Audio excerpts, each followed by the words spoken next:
Chers membres d'Église et chers amis, bonjour. Je vous lis les versets 23 et 24 du chapitre 23 du livre du prophète Jérémie.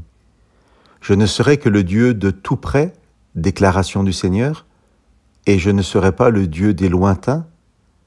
Qu'un homme se cache dans son coin, moi, ne le verrai-je point, déclaration du Seigneur? N'est-ce pas moi qui remplis le ciel et la terre ?» Chers amis, pensez-vous qu'il soit possible de s'éloigner de Dieu?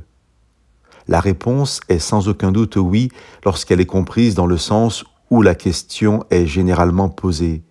Est-il possible de vivre sans Dieu, de ne plus l'inviter dans son quotidien? Est-il possible de vivre sans croire en lui ou de vivre comme s'il n'existait pas?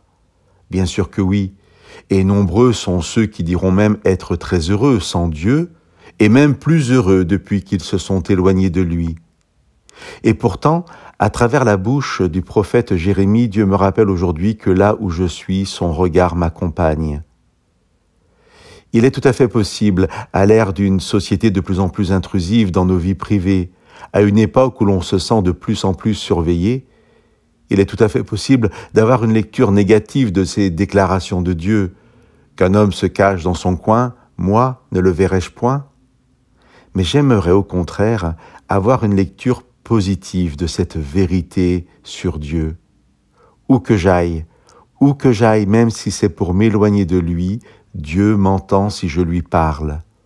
Au début du chapitre 59 de son livre, le prophète Ésaïe nous dit « Non, le bras du Seigneur n'est pas trop court pour sauver, son oreille n'est pas trop dure pour entendre. » Chers amis, je vous rassure que si vous voulez que Dieu vous laisse tranquille, il le fera et vous pourrez vivre comme s'il n'existait pas.